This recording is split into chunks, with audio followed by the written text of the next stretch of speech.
Dice el profesor de oratoria, José Javier Amorós, que habría que suprimir todas las presentaciones de los conferenciantes cuando se disponen a dar una charla. Que no hay nada más desincentivador para un oyente que esas eternas peroratas sobre sus logros y méritos justo antes de darle la palabra. No sirve de nada elogiar su figura y ensalzar todos sus títulos, sus cátedras, sus cruces, sus premios literarios y sus doctorados honoris causa, si luego esa persona que habla no es capaz de cautivar, conmover y convencer. Un conferenciante, a fin de cuentas, se presenta a él solo cuando comienza a hablar. Un poco como aquello que dijo John Ford cuando le preguntaron que qué era el cine, y él dijo que el cine era Henry Fonda caminando.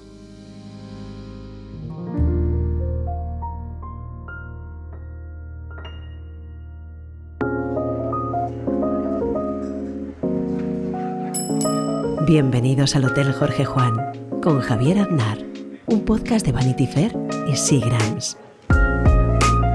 Como mi invitado de hoy tiene capacidad de sobra para cautivar, conmover y convencer con su voz y con sus palabras, y como tengo muy alta estima las enseñanzas del profesor Amorós, no perderé ni un minuto en loar la figura de mi invitado de hoy, don Mauricio Wiesenthal. Solo añadir que si algún día quise montar este hotel, fue para poder tener la excusa de charlar con gente como él. Gracias a los amigos de Seagram's por permitirme brindar con las personas que leo y admiro, por rodearme de buenos momentos y por confiar en este atípico gerente de hotel. Seco, serio y tardo, pero siempre agradecido. ¿Cómo estás, Mauricio? ¿Cómo estáis todos? Yo muy bien, afortunadamente luchando y con alegría. Es un honor enorme poder charlar contigo. De hecho, tengo tantas cosas de las que me gustaría hablar contigo que temo que sea insuficiente este rato, pero lo exprimiremos para que nos dé el mayor jugo posible. Lo exprimimos y hacemos otro. Sí. Acabo de leer este fin de semana tu último libro, El derecho a disentir, con ediciones Acantilado, unos ensayos reunidos que se disfrutan, la verdad, como todo lo que escribes, que te lleva, sin que te des cuenta, como una canción bonita, o un perfume o una buena copa. Y antes de nada te quería preguntar por qué ese título, cuál es ese derecho a disentir y ante qué cosas te consideras tú un disidente. Pues mira, a ver, te lo intento resumir. Es fácil porque el título, como a mí a veces los títulos, hay escritores que tienen un título y sobre eso se les ocurre escribir un artículo o un libro, y yo primero escribo el artículo o el libro y al final se me ocurre un título. El resultado es que para este libro ya había pensado diferentes títulos porque un poco estaba concebido todo el tiempo dentro de lo que podríamos llamar una forma iniciática de pensar, que sería con lo que yo he sido muy aficionado a la montaña, y para los montañeros, todos los que sean aficionados a este deporte, sabrán que cuando uno encuentra una montaña y ve un perfil bonito para subirla y para llegar a la cumbre, casi hasta la cumbre, como me gusta decir a mí, o sea, hay un camino fácil que es el camino de las vacas, hay otra vía que es más elegante, a veces un poco más expuesta, pero que es bonita. Y esto es un poco, yo había pensado llamarle algo así como la vía ardua, como si fuese la cara norte, por decir así, para buscarle un título de lo que era el camino de la vida.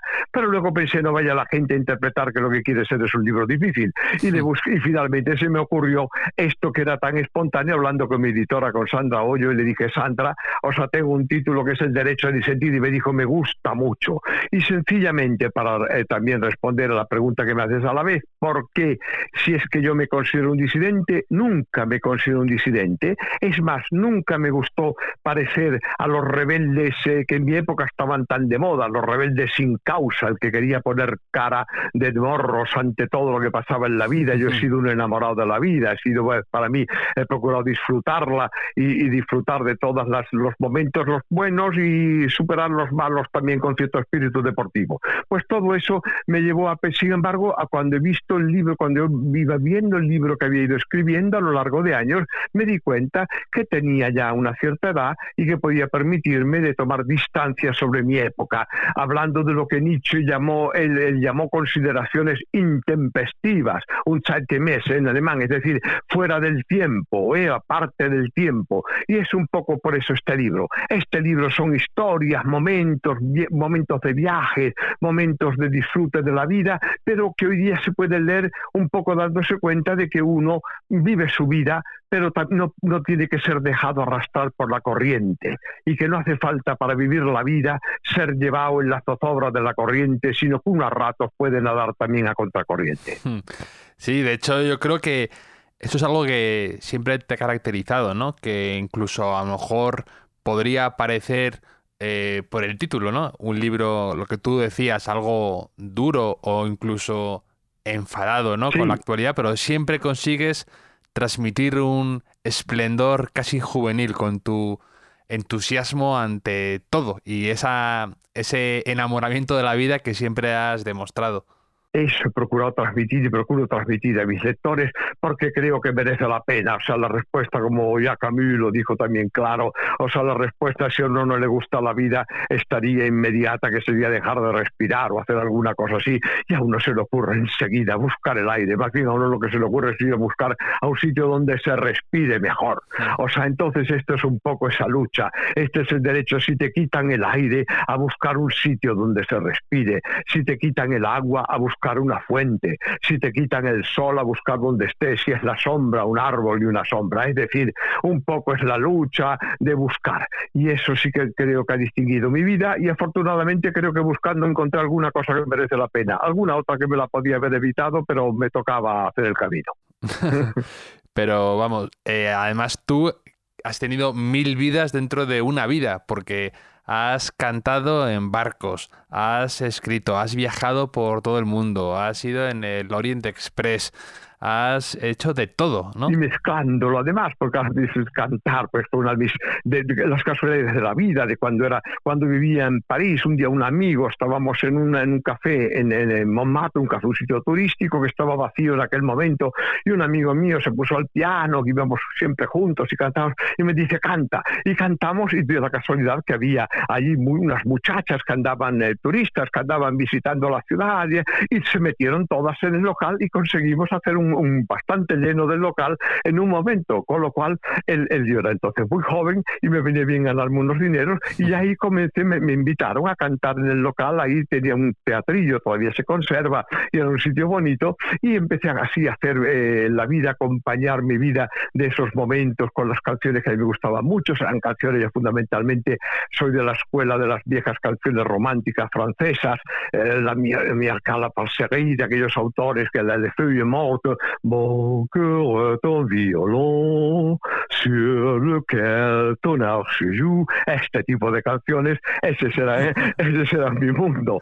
Con lo cual todavía intento conservar, de vez en cuando entreno mi voz a ver si la conservo. Pues esto lo hice, había hecho también desde cuando hacía deporte, pues había hecho esgrima y había tenido cierta fortuna, había llegado a ganar un campeonato infantil, con lo cual, pues con todo, ahí me daba con eso clases de esgrima cuando era joven, y que recuerdo que en Francia, en aquella época, los que estudiaban esgrima eran los que iban a hacer la carrera militar. En España también había mucho, porque la pedían para la carrera militar, pedían la esgrima.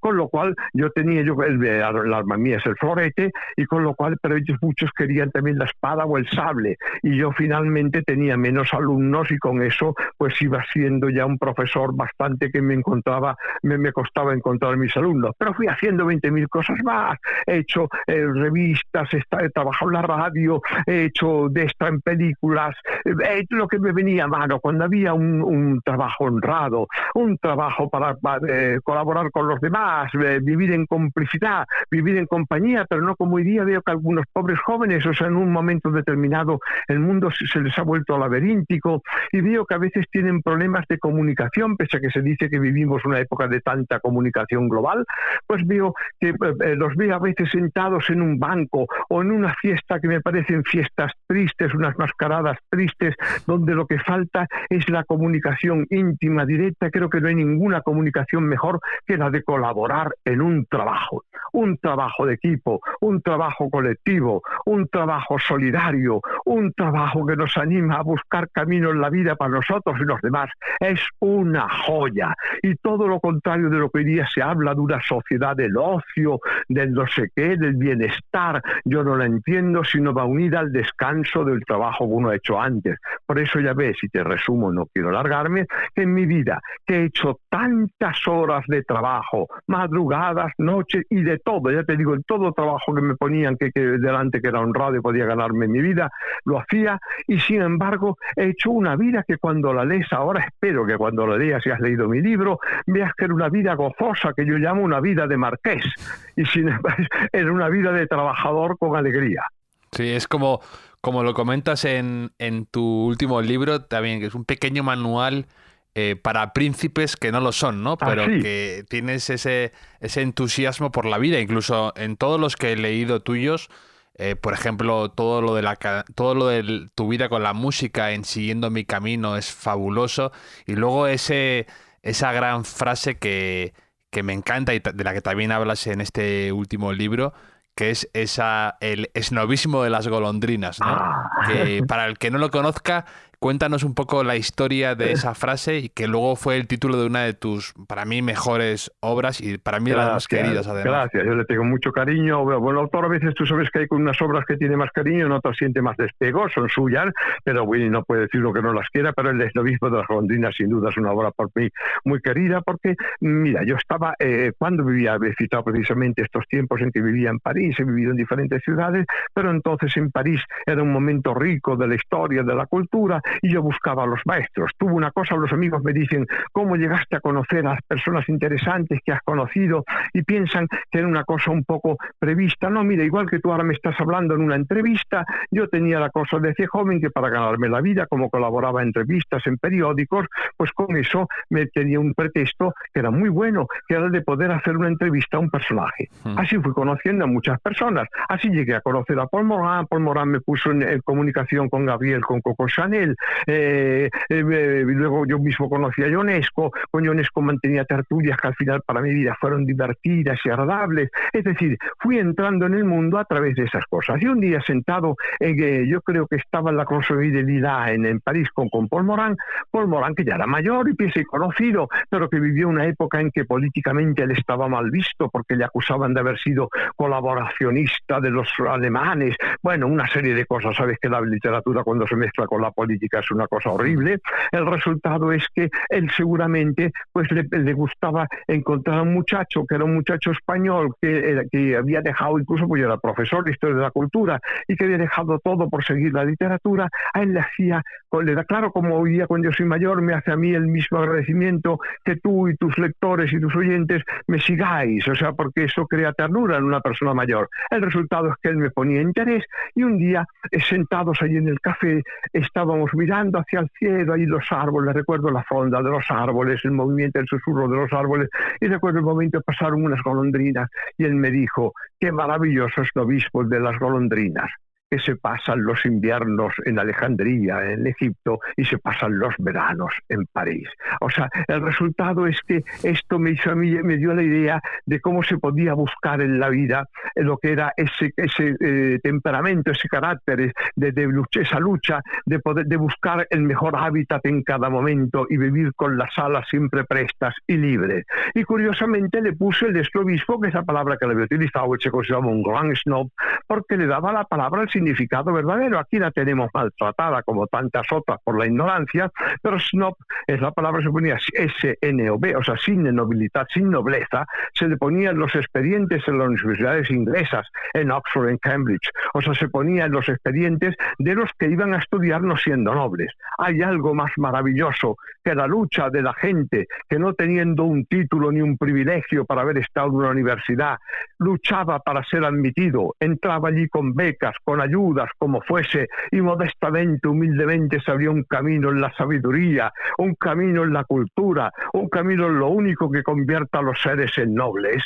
O sea, pues esto es lo que para mí tenía ese título. Una vez más, ya ves, acabo siendo una especie de extraño como aristocratizante, pero sin embargo disidente, porque busqué la palabra snob, es decir, la palabra que significa que no hay más nobleza precisamente que la de estudiar, que la de saber, que la de preguntarse por las cosas y la de colaborar por algo en hacer un mundo mejor. Ese es el motivo de que escribí el Desnovismo de las golondrinas y conté ahí mi odisea. Ese es en el fondo mi odisea.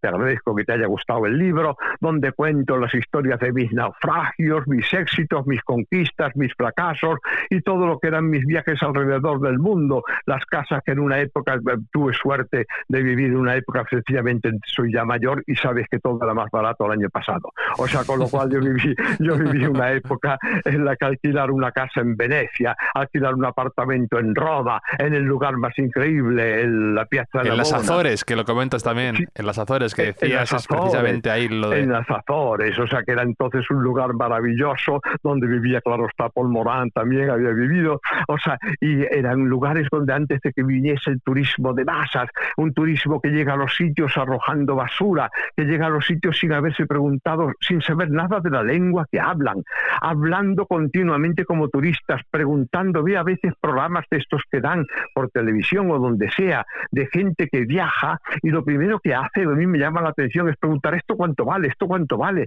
y uno piensa, si parece que lo van a comprar todo, o sea, entonces era una época diferente, uno viajaba para aprender los idiomas de los lugares, uno trabajaba en los lugares donde iba, o uno colaboraba, o sea, esto era los más, cuando podíamos viajábamos de 2 en 2, los más afortunados de 3 en 3, pero era siempre un mundo buscando algo de belleza, buscando la libertad, y eso es lo que nos hacía el mundo de bello, que podías moverte tú para conquistarlo, no como ocurre ahora con el exceso a veces de comunicación, que te vienen a conquistar a ti, te lo meten en casa, y eso creo que está produciendo entre nuestros jóvenes un cierto sentimiento de cansancio, de acoso, de agobio, que le van metiendo lo que quiere y lo que no quiere, y eso realmente eso produce la saciedad. Es terrible. Nosotros teníamos que buscar, y deseo que los jóvenes busquen, esto sí, lo que les guste a ellos, no lo que otros quieren decir que está de moda. Por eso ves tú que ahí una vez más hablo contracorriente, hablo como disidente,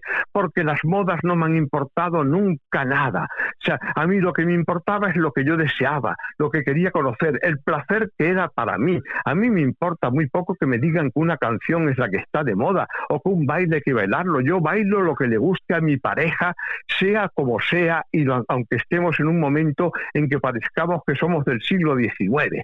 Por lo tanto, ese es un poco mi sentimiento de disfrutar la vida. Como y busco lo que quiero, canto donde quiero, escucho a los que me hablan donde estén. Y eso no es tener que buscar como si fuese una dictadura de las modas, de lo que hay que hacer, de lo que hay que vestir, de lo que hay que leer. Yo no, por Dios, no puedo. De hecho, lo que has comentado antes del esnovismo me ha recordado algo que escribes, que comentas que si algo te has considerado mínimamente rebelde es en cuanto a las tribus y a los nacionalismos, y que no sientes atracción ni por lo castizo ni por lo burgués. Nada. Que me parece una declaración de intenciones muy, muy interesante, y además que creo que va mucho con tu carácter, ¿no? Que a ti te considero un gran europeísta, que has vivido en tantas ciudades y quieres tantas culturas diferentes y hablas tantos idiomas, que eso en tu carácter se nota y en lo que escribes. Sí, eso es mi propio origen. Soy, como ves, soy mestizo, soy hijo de una serie de familias que fueron buscando, algunos en la emigración. Mi familia paterna son alemanes, judíos, de Hamburgo, de Sajonia, músicos, o sea, algunos vinieron a España, crearon industrias editoriales, y yo me eduqué, mi familia materna, que es una familia cántabra de Santander y de Asturias. Las otras de la rama alemana también tengo familia escandinava, de la zona de Hamburgo. Estamos muy relacionados con el mundo también, sobre todo con Dinamarca, con Suecia, con todo lo que era la antigua Hansa comercial de los países del norte, los países bálticos sobre todo, y de una escuela curiosamente de escritores y narradores nada despreciables, en la que estaría, entre otros, estaría Thomas Mann también, hijo de ese tipo de familias. Es decir, con todas estas mezclas yo me he ido haciendo mi propia reconciliación interior, porque los seres humanos no provenimos afortunadamente de una escuela unívoca y de una escuela precisamente intransigente, nacionalista, kilómetro cero. Yo odio el kilómetro cero, digo, dicho con todo el respeto. Claro que me gusta cuando me traen algo que hay alrededor de mi casa que es bueno, que yo puedo conseguirlo, claro que me gusta, pero me gusta igual que nosotros queremos que nos visiten y que nos vengan y que nos compren las cosas que hacemos. También me gusta a mí comprar las cosas que producen los demás cuando son buenas. Entonces no ando con esa manía de que todo sea local, de que el mejor jugador de fútbol tiene que ser de la cantera, el mejor traje tiene que estar hecho por un señor que vive en la esquina de al lado. No, por Dios, hay mucha gente que cose, hay mucha gente que en la vida tiene que ganarse la vida y tenemos que entre todos consumir donde esté lo que nos parece bueno y bien hecho. Entonces esto es un poco, por eso soy tan poco cercano a esos nacionalismos que consisten cuando uno habla con un nacionalista o cuando uno habla con un localista, figura que todo lo grande del mundo está hecho allí al lado de su casa. Y incluso a mí es que, aunque fuese verdad, me daría terror, me iría a un sitio peor, pero por conocer a gente diferente que lucha haciendo cosas. Me parece horripilante ese concepto de esa especie de orgullo que además no comprendo por qué. Yo he nacido en Barcelona y estoy feliz con haber nacido en Barcelona, pero a mí si no me pusiese ningún carnet de identidad ni ningún documento que soy de Barcelona, pues ya me valdría, porque no creo que eso identifique nada, porque no por ser de Barcelona soy mejor ni peor. Me he educado en mi ciudad, entre mi gente, he buscado dentro de mi ciudad los maestros que había, que afortunadamente no he tenido pocos, pero en cualquier sitio los hubiese encontrado. También naciendo en una aldea hubiese encontrado un maestro, una campana, un párroco, un panadero que me hubiese enseñado a hacer mi oficio, hubiese encontrado algo honrado y unos valores humanos para tener maestros. Por lo tanto, con eso me basta. Yo me educo, pero luego me tengo que salir a buscar el mundo, tengo que buscar otras cosas. O sea, y esto creo que sobre todo para un escritor, evidentemente hablo siempre como escritor, y para un escritor es fundamental, si no, no tendría uno personajes para sus novelas, ni personajes para sus libros, ni cosas que contar. Luego, por ejemplo, antes has comentado lo de esa pequeña fobia que ahora hay hacia el turismo, ¿no? Que, bueno, es verdad que viajar ahora es diferente, ¿no? Sí. Y comentas que el buen viajero es exactamente lo contrario del turista, porque no se mueve nunca con el proyecto de llegar a ningún sitio, sino que viaja porque necesita alejarse de donde viene, más que llegar a donde va. Y eso está impregnado en todos tus libros, que es ese afán por viajar y conocer otros lugares y por salir, y también sin un rumbo quizá fijo, ¿no? Eso un poco ha marcado tu vida. Que, sí. Es la emigración, Javier, es la idea de la emigración, quizás porque en mi sangre también, como te he dicho, hay emigrantes, hay personas que han cogido un día una maleta y se han ido adelante, porque el mundo en el que vivían era invivible, porque había que buscar. Cuando veo llegar aquí las personas que llegan a lo mejor de lugares donde las mujeres no pueden ser felices, y veo un hombre que trae una hija, o que trae dos hijas, o que trae los hijos que quiera, y que viene buscando un mundo donde esas hijas serán educadas en libertad, serán educadas en justicia o en algo más de la que tiene en su país, yo también iría con ellos y llevaría las hijas que le sobren de la mano. Soy un abuelo, pero las llevaría. O sea, es decir, considero que es el instinto de supervivencia que es el que nos hizo precisamente seres humanos, hombres y mujeres. Habremos emigrado, habremos recorrido etapas por el mundo. Entonces, esto es lo que a mí me maravilla y me hace pensar que también ahí está el disidente, y el viajero es alguien que huye de los que quieren cazarle. Siempre hay alguien que quiere cazarnos. Se lo digo a los muchachos que se pueden quejar hoy día cuando los acosan, o a las muchachas, o a los hombres, mayores o menores, hombres, mujeres, quienes sean, ancianos, que no son bien vistos, a los que insultan, a los que alguien quiere acosar o perseguir. Siempre que nos queden fuerzas, bastón adelante y vamos con un hato hacia otro camino. Existe un horizonte y mientras exista un horizonte, vamos a por él. Luego, también hace muy poco, leí los diarios también en Acantilado, los diarios de Stefan Zweig, y tú escribías ahí un prólogo sencillamente maravilloso. Y tú muchas veces has escrito que Zweig para ti es un gran maestro, ¿no? Ya ves con las coordenadas que voy dando de lo que es mi vida, como en Zweig se da, en este caso es un judío, vienés de la familia de la burguesía, desclasado en el concepto que puede tener la palabra, de evitando, es decir, el hecho que uno haya nacido, o sea, esto lo diría, como lo había dicho con mucho ingenio, ya lo decía Wellington, decía, uno puede haber nacido en un pesebre, y hacía referencia en eso a una figura para nosotros los cristianos tan importante como Cristo, uno puede haber nacido en un pesebre y no ser un caballo. Es decir, no podemos quedarnos con la idea de que nos marca el lugar donde nacemos para siempre. O sea, tenemos que buscar, y en eso es un poco lo que yo he ido haciendo también en esa lucha por ir encontrando un hueco, un sitio, un lugar para hacer mi vida, para escribir mi vida. Y de Zweig, por ejemplo, al leer sus diarios, ¿sí? ¿Qué personalidad ves a lo largo de esas páginas, de esas entradas de diario? Porque yo, cuando me enfrento me considero un gran lector de diarios, me interesa mucho, y siempre tienes el riesgo de que esa persona a lo mejor no te caiga tan bien, ¿no? Que no juzgas, pero te acercas tanto a su vida y a veces a esas confesiones más íntimas que te dan miedo un poco acercarte. Más tibias o más oscuras, sí, es verdad.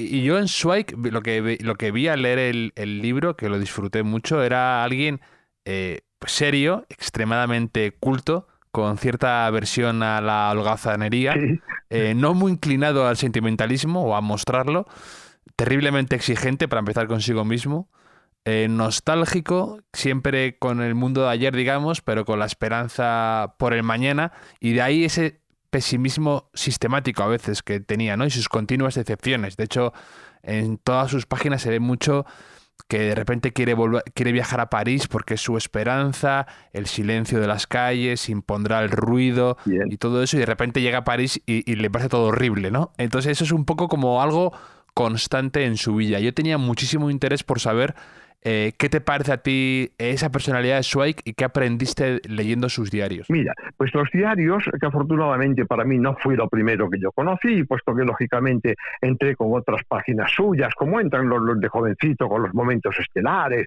con momentos con algunas de las narraciones suyas cortas, muchas veces que son muy acertadas y son maravillosas. Luego, efectivamente, buscando su vida, porque yo me intereso a la vez que hablo de un autor, siempre voy persiguiendo su vida, no la que él mismo ha contado, porque a veces creo que nosotros no somos tan sinceros a contar nuestra vida como cuando ya luego podemos leer unas buenas biografías, y fui persiguiendo siempre datos suyos, los lugares donde había vivido, conocí amigos suyos, por eso hice este prólogo de los diarios, porque llegué a conocerlo, ya ves que no directamente, puesto que no pude, que él había muerto antes de yo nacer, pero sin embargo conociendo a los amigos que todavía están, amigos y amigas que todavía estaban vivos y que eran muy interesantes. Y tú lo has definido maravillosamente, porque has hecho una lectura genial, lúcida. Él era así, él era, dicho de otra manera, te ha faltado darle el diagnóstico que yo le hubiese dado con todo el respeto, pero que el diagnóstico era que finalmente era un hombre formado en la burguesía.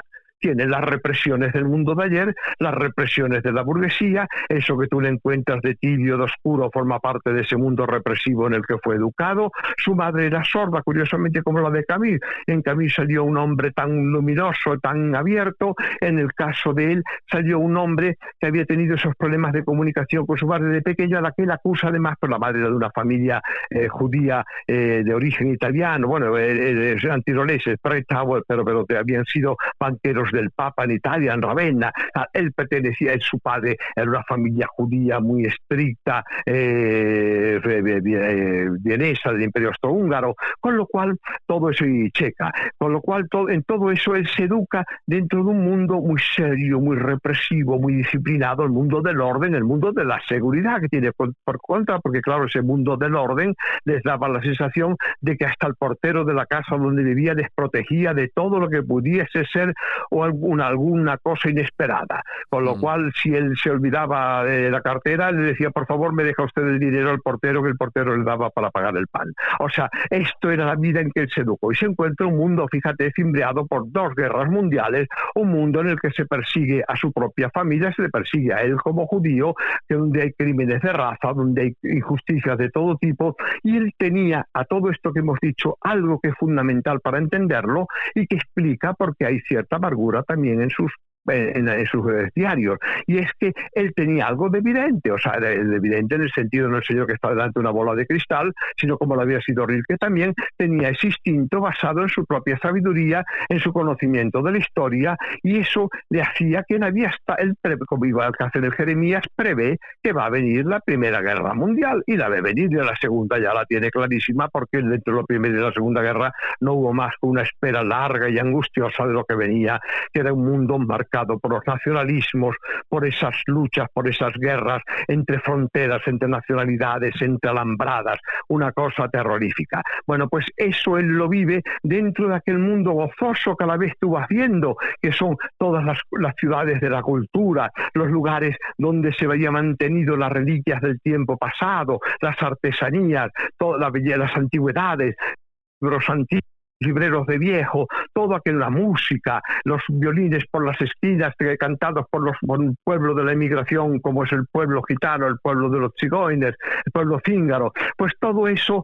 es el mundo que él le rodea y que él va viendo que se derrumba dentro de las atrocidades mayores. Y por eso ese diario ya, que son los diarios de sus últimos días, puesto que esos diarios que tú has leído son los que llegan hasta sus últimos momentos, cuando ya emigra desde Inglaterra hasta Bath, emigra hacia América, y ese final de su vida es un final triste, dramático, y hay que comprenderlo, y por eso tiene ese peso. No es fundamentalmente ha sido un hombre que nos ha estado hablando de las delicias y de las reliquias maravillosas que había en nuestra vieja Europa, pero nuestra vieja Europa, como una abuela, Javier, como una abuela, y se lo digo con el corazón a todos los que nos oyen, como una abuela hay que cuidarla. Hay que recordarla al que no la tenga, y hay que cuidarla, porque no es lo mismo vivir en un continente nuevo donde todo puede hacerse de la noche a la mañana. Es absurdo querer convertir en nueva a una abuela. Una abuela será siempre una abuela, y nosotros tenemos que poder habitar ese mundo con esos valores, porque en esos valores hay riquezas, hay tesoros, hay secretos maravillosos, y es por eso que él lo que se revela es contra aquel tiempo que le toca vivir, en que ya ves que él le coge, incluso cuando está viviendo en Inglaterra y está viviendo con un pasaporte donde pone como nacionalidad, porque no le dan la nacionalidad inglesa, entonces pone extranjero, enemigo, alien enemy. O sea, este es el mismo pasaporte que tuvo Freud. Recuerdo haber hablado con la hija de Freud, con Anna Freud, lo que era su padre cuando sacaba aquella especie de salvoconducto con el que vivían en Inglaterra. Es decir, sintiéndose, mira, a la vez que iba oyendo que sus libros eran quemados en las plazas públicas, a la vez que se enteraba de las que, claro, todo esto no está tan directamente en el diario, pero que claro, él lo sabía, que su madre estaba ya mayor, que era una abuela, que estaba en Viena, tenía prohibido cuando paseaba por los rings, por las bulevares, por las grandes avenidas aquellas de Viena, tenía prohibido a la pobre señora que iba con su bastón sentarse en un banco, como en el apartheid más terrible que yo conocí en Sudáfrica. Él tenía prohibido, incluso tenía una señora que iba por las noches a cuidarla a la casa, y la señora le dijo un día que no podía dormir en su casa porque era la casa de una judía y ella no podía entrar allí. Todo eso, cuando uno lo ve y lo ve en un hombre que ha pensado que teníamos nosotros este otro tesoro de convivencia, de charla, que había sido capaz de hacer en un café cualquiera, lo que hemos hecho siempre los europeos, reunirse, pero no se reunía con cualquiera, se reunía con Freud, se reunía con Romain Rolland, se reunía con Basaillet, se reunía con Rilke, y por lo tanto de repente ve ese mundo en llamas. Esa es la tragedia de Zweig. De hecho, bueno, tú lo comentas, que crees que la cultura europea siempre se ha fundamentado en la conversación, por un lado, y en la lectura, que por eso te gusta tanto la radio o los podcasts, ¿no? Porque es ese espíritu de la conversación. Así es, me gusta tanto podcast, la radio, o sea, lo que significa la comunicación, porque tengo esa especie de ingenuidad, si quieres, pero que en el fondo estoy viviendo una realidad, pues que a veces uno parece ingenuo, pero no es tan ingenuo, y sé que en este momento estamos comunicándonos con personas y estamos hablándoles de corazón a corazón. No puedo decir de cara a cara porque eso me falta, me gustaría tenerla para estar entre ellos, pero sí que estamos hablando de corazón a corazón. Ese es el mundo de la comunicación, y el libro es lo mismo, pero ya llevado a la máxima magia, en la que tú vas hablando con un autor, vas respondiendo, porque yo soy de aquellos que escribo en los márgenes de los libros y los lleno de papelito, de paperol, como hacía Proust. Yo también, de hecho tengo, antes lo he sacado, que tengo tu libro Luz de Vísperas, ¿sí? Que viajaba, o sea, cuando estaba trabajando, mi primer trabajo, tenía que coger un tren de 1 hora todos los días, ir y volver, y era como el peor destino que te podía tocar, ¿no? A donde iba yo a trabajar, era a las afueras, y para mucha gente era un rollo, pero tu libro me lo llevé conmigo todos esos días y no quería que se acabara el trayecto, y no quería por mí, yo quería continuar, y tengo todo el libro lleno de apuntes a bolígrafo, además, que muchos puristas me tacharán de loco y todo subrayado, apuntes, la historia de... Me acuerdo, también tengo el libro de Requiem tuyo. Maravilloso. Cuando hablas de Casanova, de toda esta gente, lo tengo grabadísimo. Esto de pensar, piensa que Luz de Vísperas para mí sigue siendo un libro para mí tan querido, y al que le puse tanto corazón, que para mí esto que tú dices, que lo fuiste tatuando, pues me gustaría, yo no soy hombre de tatuajes, pero sí que llevo precisamente, me gustaría llevar esa señal en mis libros, de mis lectores, así que te lo agradezco que lo hayas llevado así. Yo te cuento una anécdota así divertida. Por contra, cuando yo viajaba, que iba a la universidad de jovencito, a veces, si no quería que me interrumpiesen, que quería estar solo en el tren, había conseguido un periódico ruso, debía ser el Izvestia o el Pravda en la época, algo así, y desplegaba mi periódico ruso, y cuando la gente me miraba nadie me hablaba, ¿sabes? Porque pensaban, este extranjero que ha llegado aquí. Pues esto es verdad que los libros uno los batalla, los escribe, dialoga con ellos, y esto es bonito, esto es la comunicación, a mi modo de ver. Sí, bueno, y de hecho, antes que hablábamos de Zweig, cierras el libro con una cita de Cervantes y con una alusión a un cuento de Zweig que se llama El refugiado, precisamente. Esa es tu última línea de este libro. Es verdad, mira, y me lo recuerdas, ¿ves? Porque además es que cuando uno escribe, esto cualquier escritor lo sabes que le ocurre, tú te habrás ocurrido siempre en tus libros, cuando uno escribe, afortunadamente, tiene unos momentos que uno está, vamos a llamarle entre comillas, como en trance, es decir, uno se está dejando llevar por el propio libro que hace, por eso el libro está vivo, el libro te lleva, y las novelas, no digamos, los personajes piden su destino, buscan su camino, y pues se salen de esquemas. Pues esto es realmente, pues por eso que yo no me acordaba que había cerrado este libro precisamente con una referencia al refugiado, precisamente el cuento de la traducción española del lago Le Mans, que es uno de los cuentos que había escrito Zweig cuando va a la Primera Guerra, cuando va a visitarle Romain Rolland. Va a visitarle y lo escribe en el lago de Zúrich, y en el sitio donde se llama Hotel Belvoir. Yo he dedicado uno de los capítulos a este hotel, que es un lugar maravilloso. Había un hotelito que era como un cuento de hadas. Hoy día han puesto un hotel moderno que se llama igual, pero no es el hotel antiguo que yo conocí, que era el hotel donde había estado Zweig. Él era un descubridor fabuloso de hoteles, de lugares para viajar, siguiendo apuntando en sus libros dónde él estaba, dónde se reunía con los amigos. Algunos, yo acerté a encontrar muchos que todavía quedaban en pie, hoy día quedarán menos, pero algunos se pueden encontrar. encontrar, y todos son en lugares maravillosos. Bueno, y en esta orilla que está frente a Zúrich, o sea, está en Rüsselsheim, en la otra orilla del lago ves el Zúrich a lo lejos, iluminadas las luces como luciérnagas en aquellas colinas, todas aquellas praderas que descienden hacia el lago, los árboles, es maravilloso el lugar, y allí se le ocurrió esta historia que él sitúa en el lago Le Mans, y en el lago de Ginebra, por lo tanto. Y allí cuenta la historia de un ruso, es la historia así ingenua pero maravillosa, es aquello que ves que tenía Zweig, esa sensibilidad extrema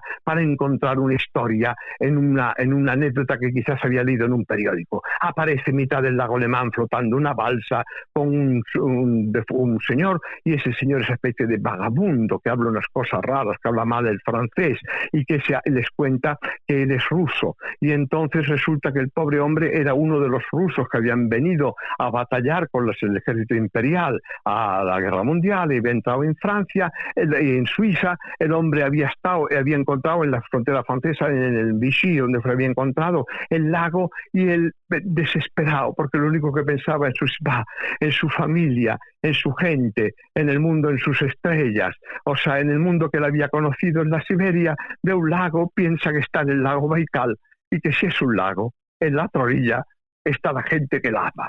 Es maravilloso.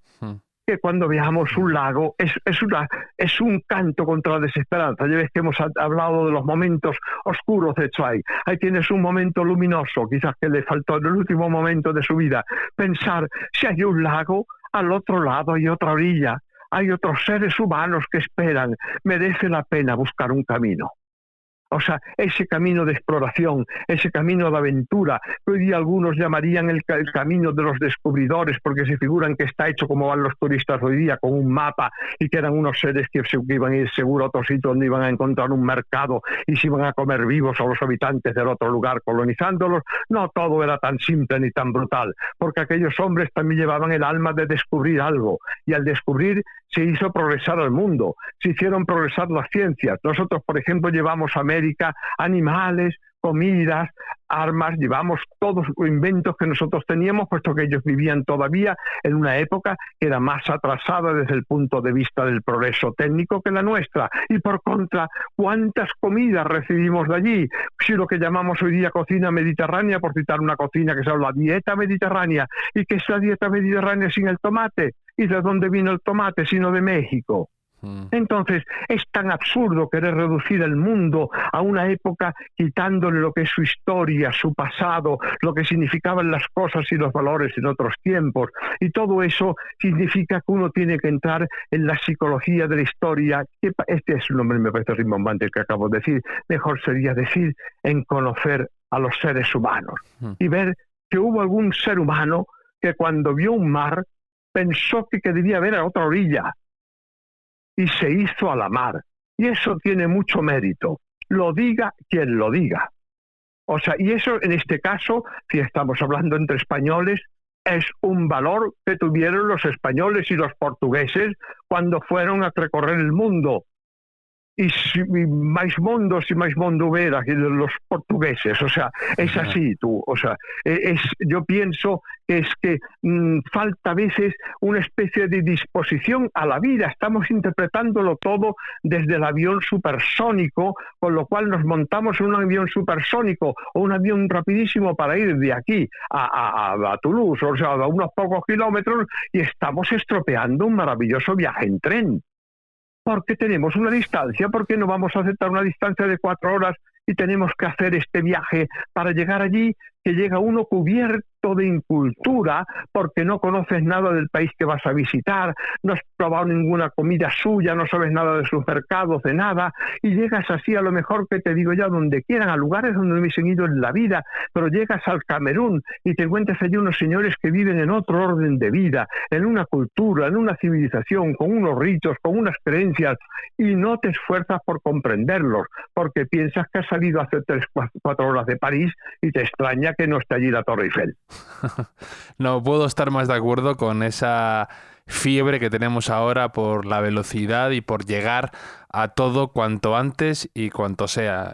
Cuanto más rápido mejor, y esa obsesión por acortar espacios en una carrera hacia el barranco, hacia la nada. No puedo estar más de acuerdo contigo, Es así, Mauricio, la verdad. Y además, y sin vernos retratados en el pasado como hubiésemos sido. A mí a veces me daría terror. Mira, una de las estampas que me daban terror, que las veía en las películas o en las novelas de aventura con los de pequeños, es cuando venían unas mesnadas de caballeros o de señores feudales y atropellaban a los campesinos y les rompen los puestos donde están vendiendo los hombres sus cosas con lo que se ganan la vida, y los niños se caen allí contra las abuelas. Esa escena me parece a mí como el apocalipsis, me parece terrorífico, la de los chulos entrando en un pueblo, aunque el chulo se llame Indiana Jones. Entonces yo soy contrario a ese mundo. Entonces me da terror ver lo mismo hoy día en la calle cuando salgo de mi casa y hay un señor que pasa con un patinete, con un casco bien protegido, como un señor feudal con su caballo, y yo tengo que tener cuidado con mi mujer, no vaya a ir conmigo, no vayan a atropellarnos en la calle. Esto me parece que es un mundo en que nos falta la vista, nos falta el conocimiento de que somos tan ridículos como aquellos señoritos montados en caballos con una espada que estupraban y abusaban de los seres humanos que había en los caminos.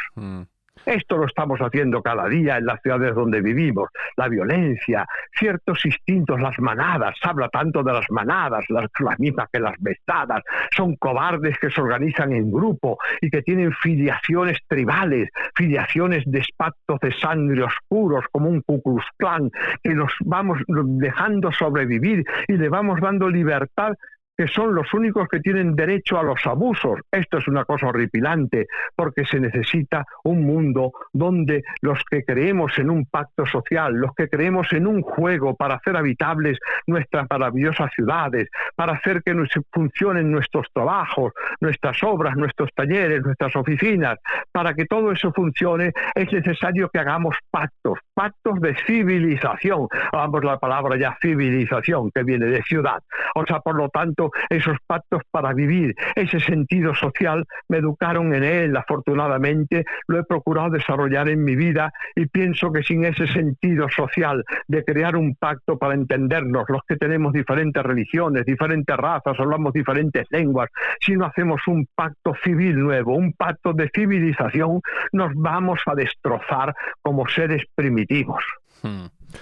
Y para conocernos un poco más, como antes comentabas, conocernos de persona a persona, te quería hacer el cuestionario Proust. Wow. Que de hecho de Proust tú has escrito que era alguien muy sensible a los olores y a los sabores. Es verdad. Y que tenía una memoria prodigiosa para los detalles y que evoca hasta el olor del jabón del dueño del establecimiento cuando se lavaba las manos. Y en eso sois muy parecidos, porque tú tienes también una facilidad que envidio, la verdad, a la par que admiro, de evocar momentos, fogonazos, olores, sabores, canciones, todo eso tienes una facilidad pasmosa. Sí, afortunadamente, te lo digo dentro de mis límites, claro está, que son muchos, o sea, pero evidentemente porque entre las cosas que me gané la vida fue como perfumista y como catador de vinos. Luego, fundamentalmente como catador de vinos, he estado en muchos concursos participando como catador, he dado clases de cata,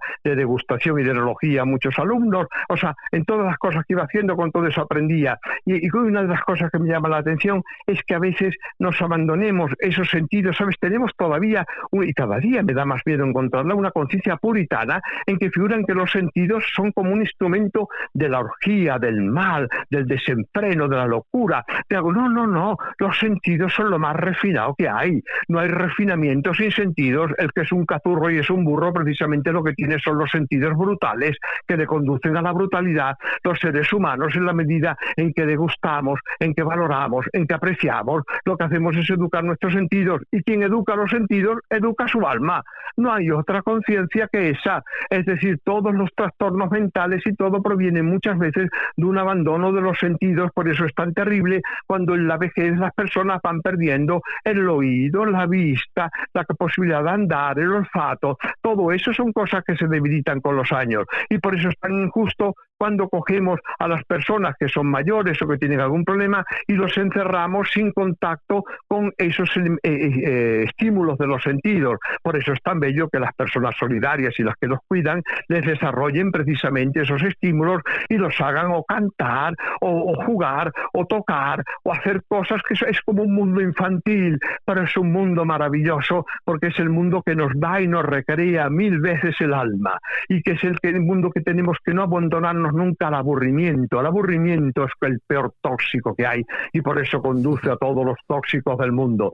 Lo más bello es que no hay nada más sencillo que sentarse en un banco, sentir el rumor de las hojas, oler los árboles, ver las flores. O sea, todo el mundo que nos rodea es un tesoro para los sentidos, y es por eso que el mundo proustiano me es tan grato, porque era ese mundo en que él va viendo en detalle, no el mundo valorado aquí. Los hacemos a veces como una cosa salvaje, que es que parece que todo lo valoramos. Ya me dan terror en esto, como soy europeo, el mundo de los Estados Unidos, cuando me venían siempre, en esta casa hay 5.200 ventanas, y yo cogí y me iba corriendo porque no me interesa nada. El mundo de los récords en general conozco, es el mundo donde se dicen las tonterías más grandes, las burradas más grandes. Un señor que se ha pasado 2.500 noches buscando cuántos hilos hay en el suelo. O sea, una cosa increíble. O sea, realmente de una antología de locos que está salvando siempre las excepciones notables y nobles que las hay.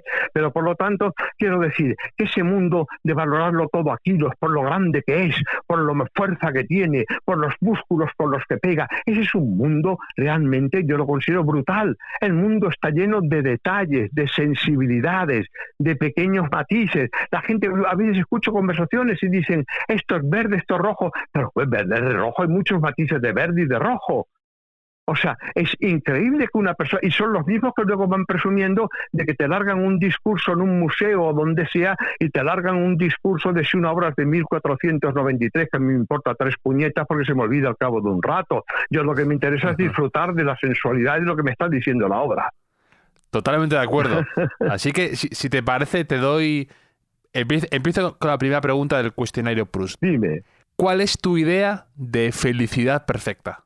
La idea de felicidad perfecta para mí precisamente es la libertad, el silencio y en la naturaleza. ¿Y cuál es tu mayor miedo? El mayor miedo es la contraria, es la violencia, el ruido, el estruendo, el estrépito y el desorden. Un rasgo que no te guste de ti mismo. Probablemente lo que menos me gusta de mí mismo es cierta tendencia a la melancolía cuando me coge en mala forma. ¿Y un rasgo que no soportes en los demás? Sin duda la brutalidad. Y sobre todo lo que llamaría yo la ignorancia culpable. Las personas que, pudiendo haber aprendido algo, y todos podemos aprender algo en algún sitio y de alguna manera, presumen de no haber aprendido nada. Esto me parece terrorífico porque me parece como el crimen. ¿Una última exposición de arte o un museo que te haya emocionado o gustado últimamente? Mira, precisamente he estado en Madrid, que estoy con la Feria del Libro, y he estado en el Prado, en unas salas donde he estado viendo pintores históricos, historicistas y pinturas históricas en el museo, y a mí me gustan mucho las pinturas históricas y las pinturas que tienen relatos de la antigüedad, y luego en general lo que me gusta más a veces son pequeños museos de artesanías, museos de antigüedades, de cosas pequeñas. Este es mi museo de detalles, tú. Por ejemplo, ¿alguno que te venga a la cabeza ahora, algún tipo de ese museo que describes? Mira, yo el museo de los relojes. Yo soy un aficionado enorme a los relojes y me extasío con los relojes. Entonces, el museo de los relojes y de los autómatas en París. Cuando voy al museo Jacquemin Ganteille, a los museos de relojes en París, para mí son maravillosos. Hay un museo pequeñito en París, que es el de Nissim de Camondo, que es muy bonito también. Familia fabulosa, los Nissim de Camondo es fabulosa.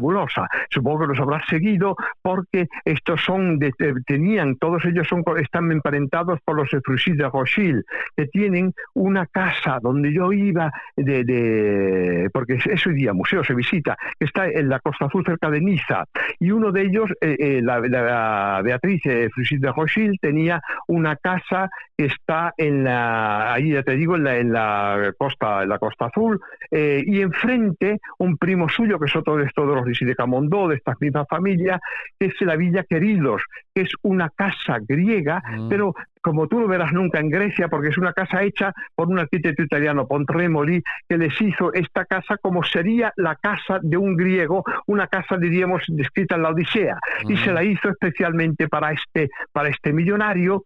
Todos ellos eran banqueros, eran sabios, eran gente de una cultura enorme, ¿sabes? Y me parece uno de los hermanos se llamaba José, otro se llamaba Salomón, y el otro Teodoro. O sea, el caso es que la gente les llamaba JST, les llamaba Je sais tout, ya me lo sé todo, porque entre los tres hermanos cuando se ponían a hablar se lo sabían todo.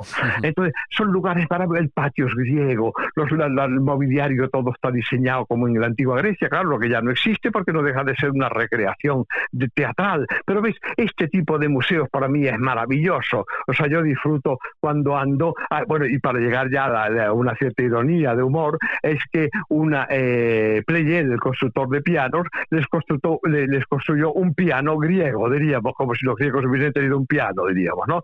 Y les hizo un piano, porque él incluso fue el que precisamente interpretó las notaciones musicales que utilizaban los griegos cuando escribían sus partituras, e interpretó los himnos de Delfos. Él fue uno de estos hermanos, fue el que le hizo esta interpretación. Así que fíjate, con los Rishi de Camondó, ¿a dónde podíamos llegar, tú? Sí, además la historia era muy bonita porque Moisés de Camondó, que era un enamorado del arte, que era banquero, pero que tenía una sensibilidad y una cultura impresionante, como has dicho. Su hijo se murió, Nissim, que se murió como piloto en la Guerra Mundial. ¿Sí? Y su padre le hizo este museo porque era lo único que le quedaba. Adoraba a su hijo y entró como en una espiral de tristeza y de melancolía cuando su hijo cayó derribado como aviador. Es verdad. Y entonces la historia es muy emocionante, la verdad. Y es un museo que en París siempre recomiendo ir porque no es tan conocido, queda opacado por todos esos grandes museos o esos grandes lugares, y a veces merece la pena, por supuesto, ir. Claro, porque merece la pena además tirar del hilo, ¿sabes? Porque esto que decimos es que es como una palabra de un libro, es como una página de un libro. Tirar del hilo sería un secreto de la vida, sería un lema para la vida, tirar del hilo. Hay siempre un hilo en el que hay que ir buscando que hay más allá, y hay siempre muchas cosas. Y es por eso cuando precisamente para los jóvenes, yo que he sido profesor, y muchas veces mis alumnos me dicen, profesor, ¿y cómo se inició usted? ¿Cómo empezó a leer? Y siempre les digo, en el fondo es esto, tirar del hilo. Encontré algo, fuese en Zweig, fuese en Goethe, fuese en Voltaire, en quien fuese, que me enamoró, fuese en Salgari, en cualquier narración más Dumas, de aventuras. Y a partir de ahí comencé a tirar del hilo. Solamente que hay que saber tirar del hilo de un manto de un buen profeta. Es decir, que lo que uno puede estirar de un hilo, que es un hilo ya que está falsificado, y en ese caso no llegas a ningún lado. Solamente que busquen, y para eso los clásicos. Esto que tantas veces olvidamos. Los clásicos, o sea, se llaman así porque ellos conducen a un camino. Ese es el camino de nuestra cultura. Cada cultura tiene los suyos. Si estuviésemos hablando entre musulmanes, buscaríamos nuestros clásicos de la cultura musulmana. Si estuviésemos hablando en cualquier país, entre rusos y eslavos, los clásicos de nuestra literatura eslava.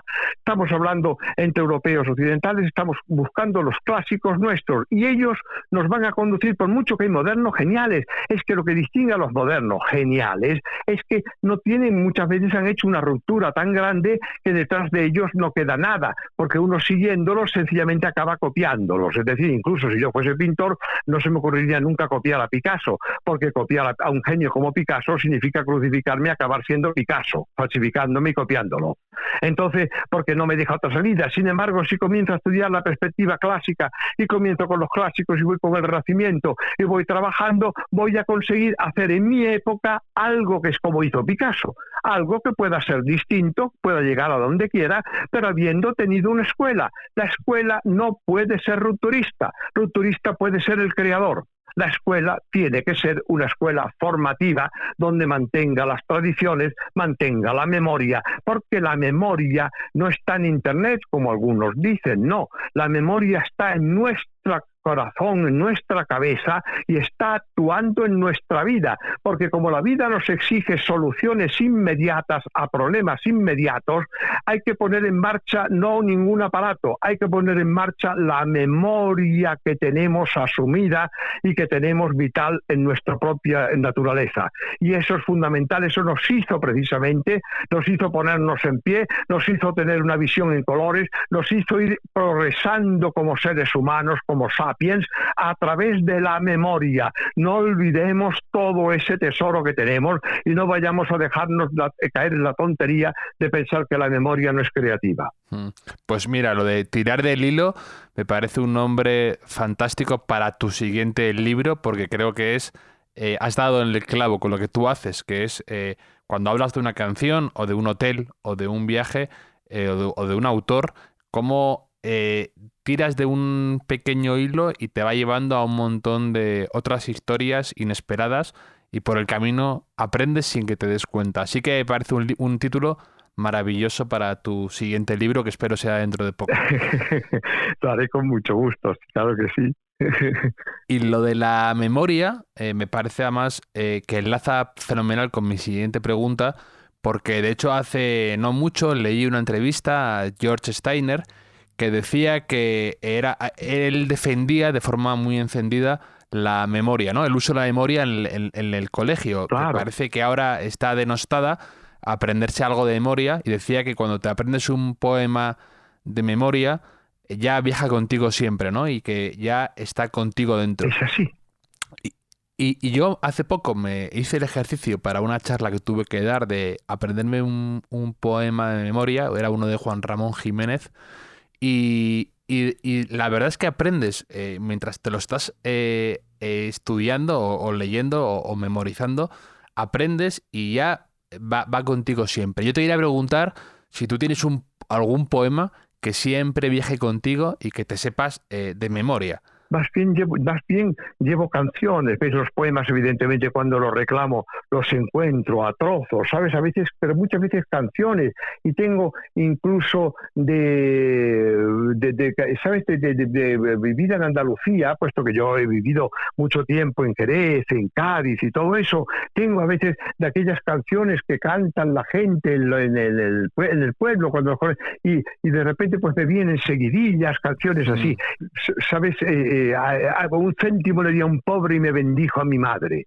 Qué limosna tan chiquita para recompensa tan grande. O sea, hay cosas de estas que me vienen a la memoria cuando estoy de repente en un árbol. Mira, me ha venido ahora porque en Ronda, un día cuando hacía biografía de Rilke, y estaba delante de un almendro que estaba en aquel momento dando las primeras hojas, y me acordé cuando había conocido a Kazantzakis con mi padre en Antibes, en su casa de Antibes, que contaba florecillas que parecían de San Francisco, y contaba un pobre anciano que va, un monje que tiene ya dudas de fe. El hombre ha dado toda su vida a la oración, a la caridad, pero no como vemos todos los seres humanos, no piensa que ha hecho nada en el mundo, y ve a un almendro y le dice, buen almendro, hermano almendro, porque habla como si fuese San Francisco, como la policía, dice, hermano almendro, ¿qué me puedes tú decir de Dios? Los sabios han dicho que Dios se ha muerto, que Dios no existe, que Dios es una ficción, una tontería.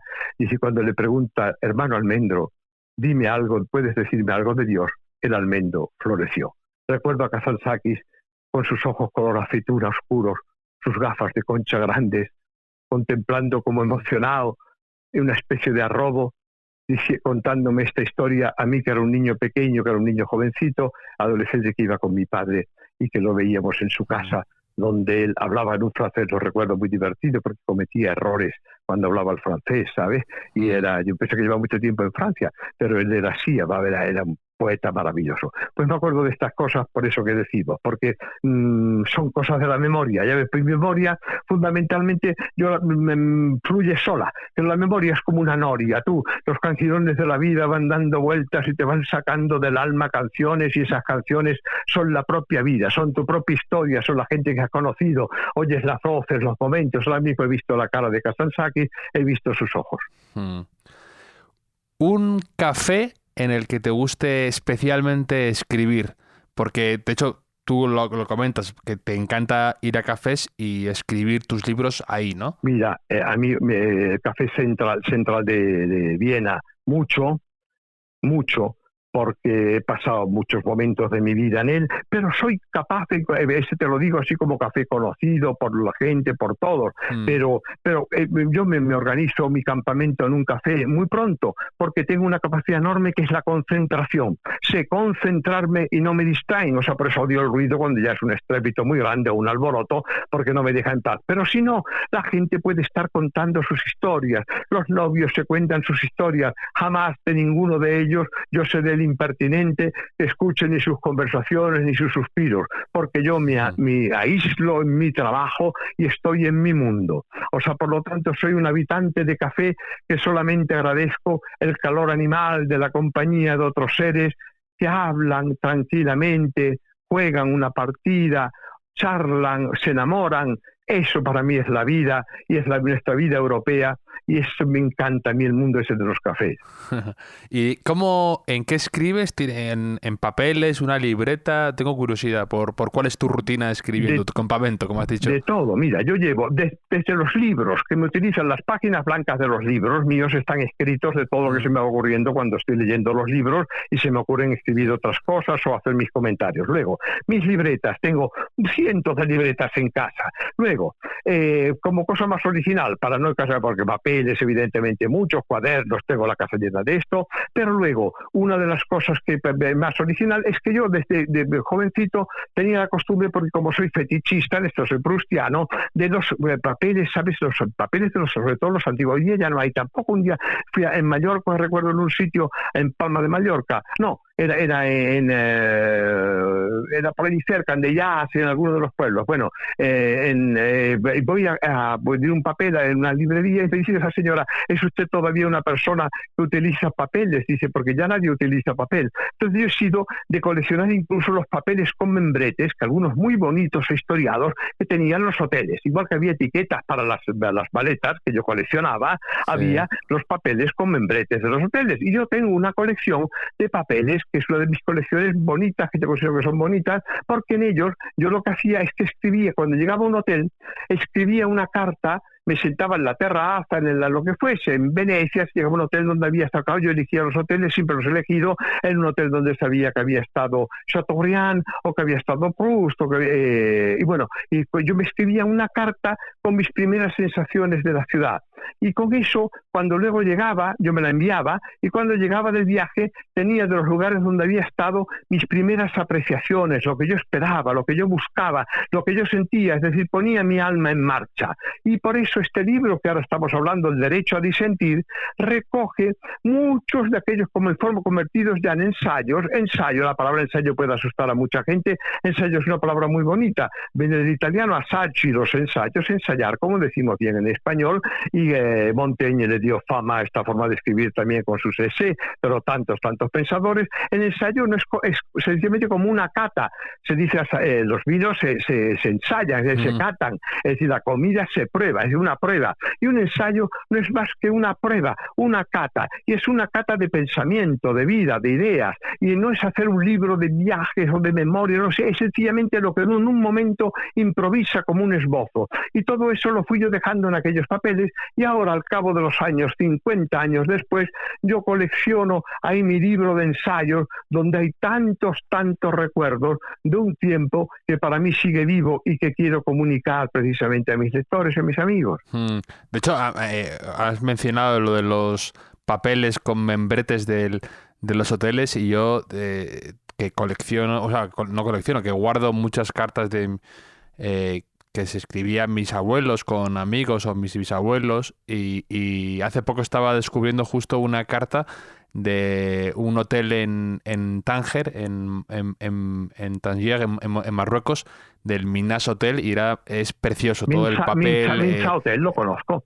Mientras el hotel que se iba todavía en mis tiempos, porque yo acompañaba a mi padre era catedrático, y sabes, los catedráticos españoles, cuando era todavía protectorado español en Marruecos, o sea, en Tánger, que se iba a examinar, porque se examinaba a los alumnos que querían tener un título español. Entonces, para no hacerlos venir a España, era la comisión de catedráticos los que iba a examinarlos a Tetuán, a Tánger, a la Pues el resultado es que recuerdo en Tánger el Hotel Minza, o sea, de aquellos clásicos, porque toda mi vida he ido a hoteles que tenían, es decir, el hotel para mí es importante que forme parte del escenario de la ciudad. Tengo un amigo que dice, me da igual, yo voy a dormir al hotel. Digo, yo no voy a dormir al hotel, digo, yo en el hotel paso unas horas que son importantes para mi vida, incluso porque allí me entierro a soñar. Por lo tanto, el hotel, si forma parte, yo no tengo dinero para vivir. Decía Dostoyevsky que nuestra alma tiene tendencia a tomar las dimensiones de la habitación donde estamos. Es decir, si a uno nos encierran en un zulo, vamos a acabar locos, como es lógico. Dios los libre y Dios ayuda a las personas que viven momentos así tremendos. Entonces, las personas que somos más pobres, o sea, si yo fuese un pobre de solemnidad por la calle que fuese pidiendo caridad, buscaría pedir caridad en la iglesia más bonita que encuentre, donde haya un bello claustro, donde haya, como se ponían los pobres del Evangelio, que estaban en el atrio de los gentiles, en el atrio exterior del templo de Jerusalén, puesto que no podían entrar en el templo de Jerusalén porque no eran creyentes, estaban en el atrio de los paganos. Allí es donde buscaban los que pedían, por ejemplo, consejo en nuestra tradición cristiana a nuestro Señor, se ponían allí, y es allí donde decían milagros, donde les hablaba. Entonces, esto forma parte del mundo de buscar la estética. No comprendo cómo hay gente que parece que busca lugares cochambrosos. Es decir, es por eso tan terrible, donde hay un mundo racista, un mundo excluyente, un mundo que coge y a los que son extranjeros, o los que vienen de fuera, o a los que son pobres, o los que son del sexo que ellos no quieren, o lo que les dé la gana, los condenan a tener que vivir en un lugar que sea difícil, que sea triste. Eso es el martirio más inhumano, más cruel y que no tiene perdón posible. A un ser que le falta algo, hay que darle algo de belleza. Por eso las ciudades tienen que ser bellas, tienen que tener ágoras, tienen que tener sitios con piscinas, con estanques, con luz, tienen que tener lugares donde los pobres, cuando se sientan, puedan ver un jardín y no tengan que ver basura. Y todo eso es lo que forma parte de ese mundo que te decía en los hoteles. Cuando yo he viajado, yo me podía pagar a lo mejor una noche sin desayuno, incluso luego tenía que ir a buscar mi desayuno por ahí en un bocadillo o quitarme el desayuno, pero me iba a un hotel donde me sentía como si estuviese en el Palacio de Hermitage o en Versalles. En Versalles yo iba al Trianon Palace, me pagaba una noche y vivía como si viviese en el mismo Versalles, asomaba a los jardines. Es decir, he trabajado toda mi vida para pagarme estos gustos, y a mí sí que me merece la pena trabajar muchos días y muchas noches, porque como escritor, cualquiera que conozca nuestro oficio sabe que no es fácil ganarse los céntimos.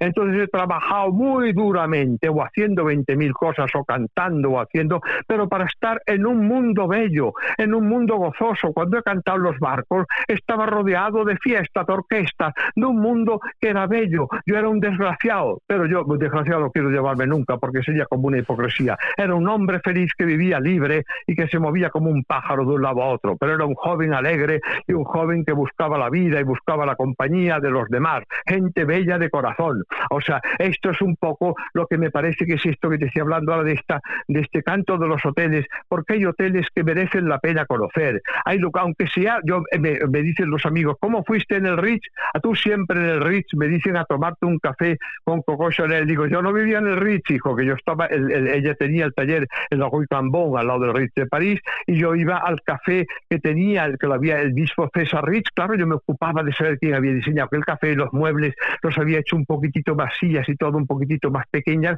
porque el lugar no era muy grande. Entonces, para que uno no tuviese la idea de que el sitio era pequeño, ella había hecho los muebles un poquitito más pequeños. Y allí es donde la encontré a ella tomando un café, y para un café sí que tenía dinero, claro que tenía dinero, pero me tomaba un café en el Ritz.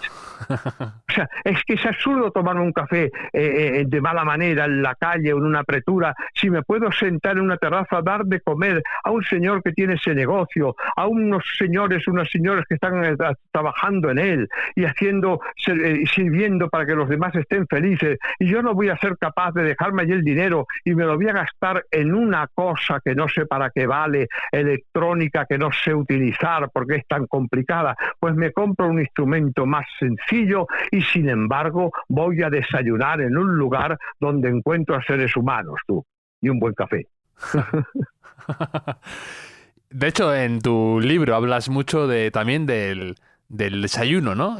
Como hablas de escritores que desayunaban o de gente que tú admirabas. Y yo, como te admiro a ti, te tengo que preguntar, ¿cuál es tu desayuno favorito? ¿Qué es lo que te gusta a ti desayunar un día y dónde? Si pudieras elegir mañana, ¿dónde irías a desayunar? Mi desayuno inglés, o sea, puede ser en cualquier sitio, en cualquiera de los viejos hoteles de Londres, o sea, porque a mí me gusta con locura la mermelada de naranja. Cuando es la mermelada de naranja y tostada de Fordham Mason, o sea, entonces esta me gusta especialmente. En Londres me voy a Jermyn Street, o sea, me monto allí mi desayuno, buena mantequilla, una mantequilla de aquella, ¿sabes?, que se pone cuando el pan está caliente y uno unta la mantequilla y la mantequilla es tan aromática, se derrite sobre el pan y da unos olores que son como avellanados. Le pones la mermelada encima, el café que huele recién hecho en su justa medida. Yo soy de tomarlo con poca leche, no tomo azúcar.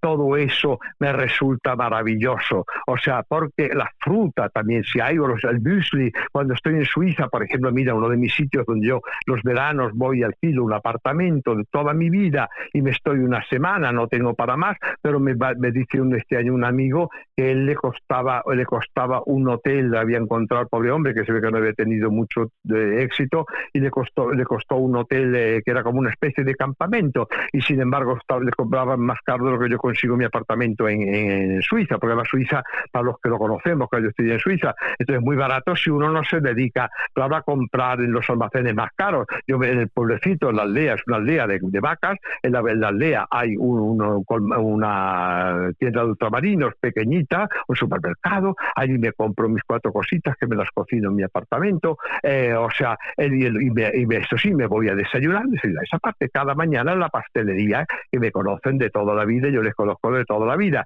unos panecillos, porque los panecillos son importantes, estos tienen diferentes, hay los croissants suizos, que ellos llaman, hay el croissant francés, hay unos panecillos que tienen arriba semillas de amapola, mon, en alemán. Todo esto es maravilloso y me hacen entonces un buen muesli, porque para eso los suizos son muy buenos, para hacerlo con sus frutitas, con sus frutos secos. Maravilloso, tú.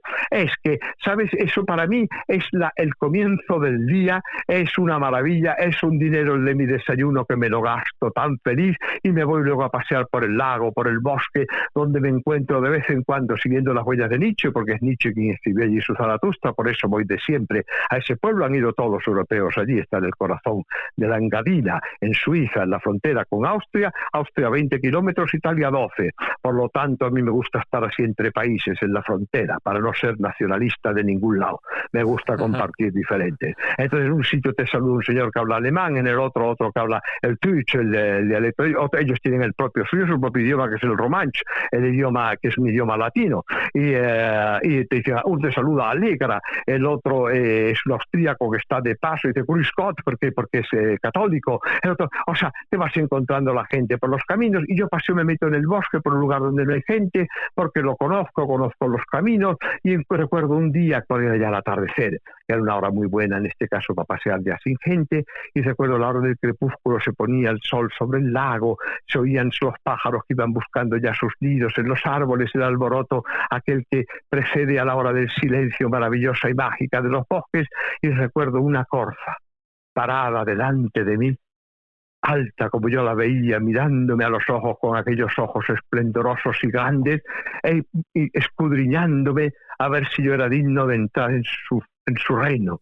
Y recuerdo como me miró un rato, yo le sostuve la mirada y Dios volvió grupas, trotando con un trote que tienen alegre y fuerte, y se internó en el bosque y me dejó a mí pasar allí dentro aquel reino suyo. Estos momentos los recuerdo, y esos momentos no necesitan grandes parafernalias, ni grandes instrumentos, ni grandes cosas, ni cordadas, ni piolets, ni nada de nada. En este caso no me bastaban nada más que mis piernas para andar por allí, y tienen, curiosamente, en Suiza son así, unos bancos que están dedicados por personas que románticamente se han sentado allí en un momento de su vida y pagan al ayuntamiento, a la zona, que coloquen allí un banco de madera donde tienes la caridad. Los bancos, como los puentes, son la caridad de las personas que nos gustan andar. Y hoy día que soy mayor lo digo más fuerte, porque hay gente que destroza y ensucia los bancos de las ciudades, los bancos de los caminos, o que rompe los puentes. Todo eso son obras de caridad, y en nuestro evangelio de la civilización tienen que estar escritas. Y recuerdo que entonces allí siempre, cuando te cansas, tienes un banco, si no quieres sentarte en un árbol, pero si quieres estar porque el suelo está húmedo, húmedo, porque a veces la llovizna, lo que sea, pues ya está. Esto es el mundo que a mí me gusta, porque es un mundo que permite pensar. Decía Beethoven que la música es una forma de mejorar el silencio. La literatura es una forma de mejorar la quietud.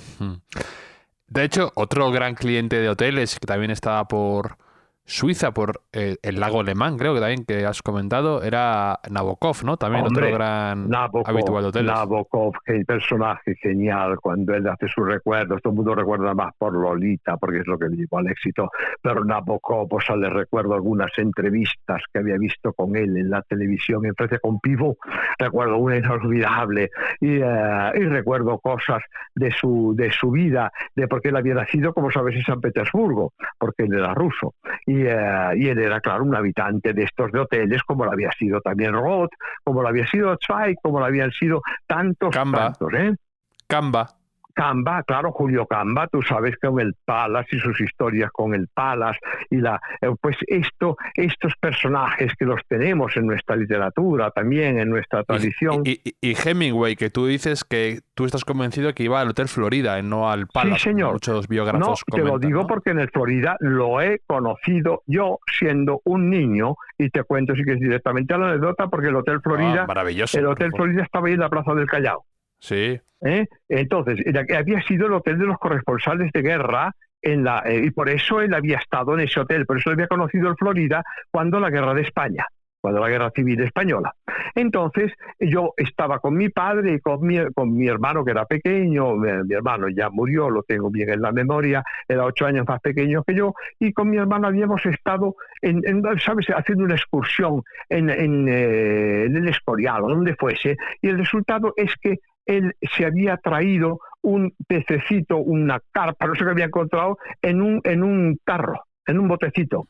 Y recuerdo que corriendo por el pasillo del hotel cuando volvíamos, porque tenía la ilusión de enseñarlo a mis padres, que lo hubiesen hecho inmediatamente, devolver el pececito. El pobrecillo luego, cuando íbamos a pescar, nunca en su vida quería pescar nada, porque tenía horror a ver la agonía de un pez. Bueno, pues aquel pececito que él quería meterlo en el lavabo, enseñar a mis padres, se cayó del bote donde iba y se cayó al suelo. Y recuerdo una persona que venía, 2 personas, porque venía con su mujer, estaba allí con su mujer, y estaban al lado, necesito contar una anécdota, estaban al lado de la habitación, y que cogió el pececito del suelo, era Hemingway, el famoso cazador que se ufanaba de matar tigres y de matar animales. Yo no tengo esa afición, pero que en ese momento lo que hizo fue salvar el pececito y devolverlo al bote, el tarro donde lo llevábamos, con un tarro de mermelada, una cosa así, donde lo llevábamos con mi hermano. Y yo, lo que me hizo mi ilusión verlo al lado de aquella señora tan claro, yo era un niño, aquella señora tan imponente que la acompañaba, que era su mujer, era que ella cantaba.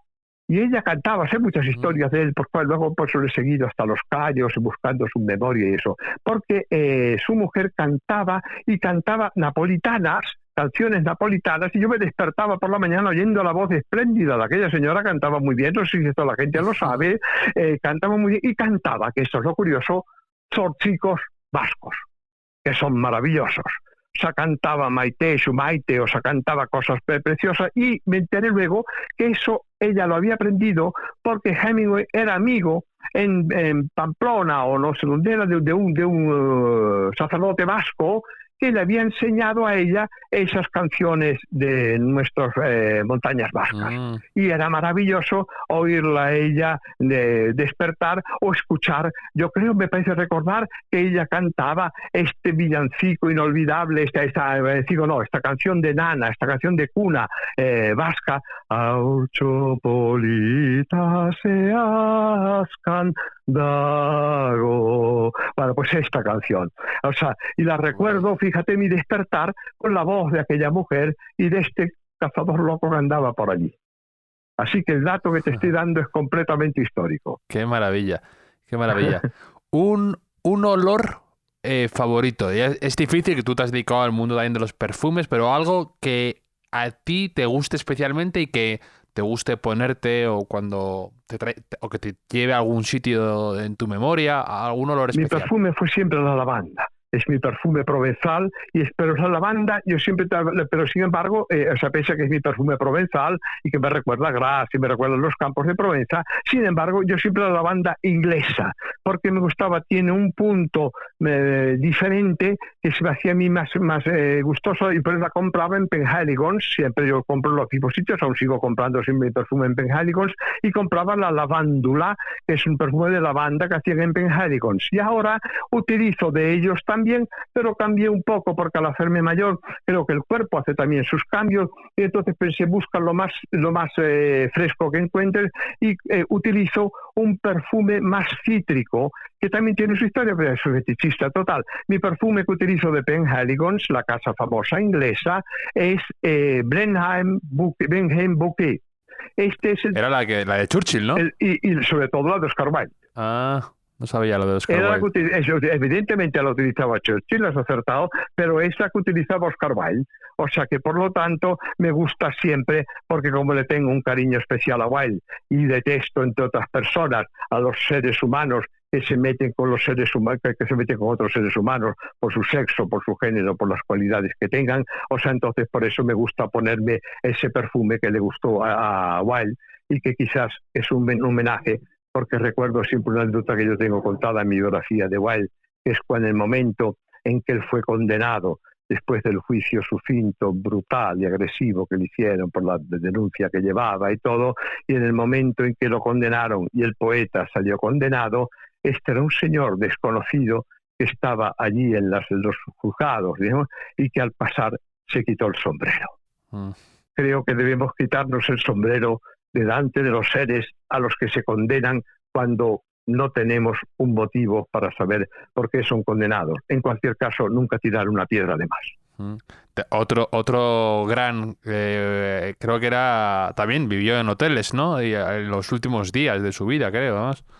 Wilde vivió en el Hotel de Alsace, se llamaba entonces, la pensión de Alsace se llamaba. Allí sí que he vivido, porque allí he conocido a Guy de Boucheron, que era un personaje muy divertido. O sea, habíamos hecho alguna película y había hecho de extra con él, y aparecíamos, o sea, porque hacíamos de nada, sentarnos en una terraza con una buena amiga, con una modelo, sí. Y él hacía siempre de guaperas, el beau mec. Aparecía incluso en los títulos de la película como el beau mec, el guaperas, ¿no? Y era él, y él en ese hotel que era donde había muerto Wilde, que estaba, ¿sabes? Está en la Rue de Beaux-Arts, en la orilla izquierda de la Rive Gauche en París, cerca de la Escuela de Bellas Artes. Y en esa calle, ahí hay este hotel que se llama hoy día L'Hotel. Allí estaba Borges, allí iba la princesa Grace de Mónaco.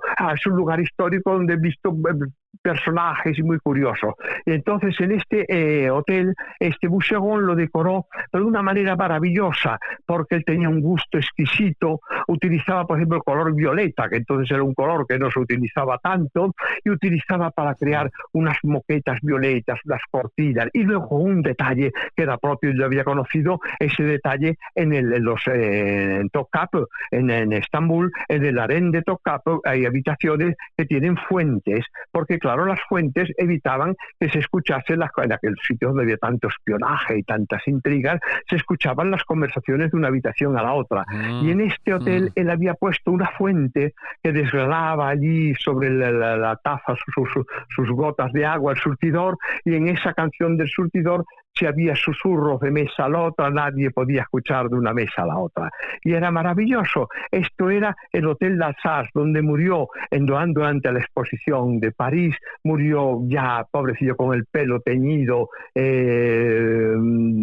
ya maltratado por la vida, murió el pobre Wilde. Y recuerdo siempre una anécdota, por eso que decimos del respeto tan importante a los seres humanos. Fíjate, puede haber alguien más grande que Wilde.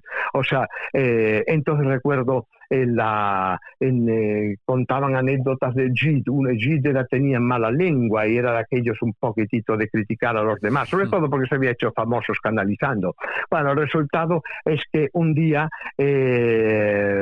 estaba Wilde sentado, me parece que era en el Café de la Paix, justamente en París, y entonces llegó Gide y se sentó, y Wilde, claro, un hombre que sabe que está siendo juzgado, criticado y maltratado, es sensible a muchos detalles, y Wilde se sentaba dando la espalda a los viandantes. Y Wilde le dijo algo que lo tengo grabado en mi alma porque nunca lo olvidaré. Y le dijo, señor Gide, cuando yo tenía su edad, porque claro, Gide era joven entonces, y encontraba a Mallarmé, encontraba a los maestros, dice, nunca, dice, eran borrachos de ajenjo o eran personajes que no estaban bien vistos, dice, siempre me sentaba a su lado dando la cara para que todo el mundo viese que yo estaba al lado de esos personajes, mientras que usted ha ocultado su cara. O sea, esto es bello para pensar, sabes que donde hay una víctima sería bueno que nos sentemos a su lado dando la cara. Totalmente. Es nuestra mejor venganza contra los verdugos. Queremos la cara al lado de las víctimas. No puedo estar más de acuerdo. Una posesión preciada que tengas, que mantengas y que guardes con especial cariño y casi te diría celo, ¿no?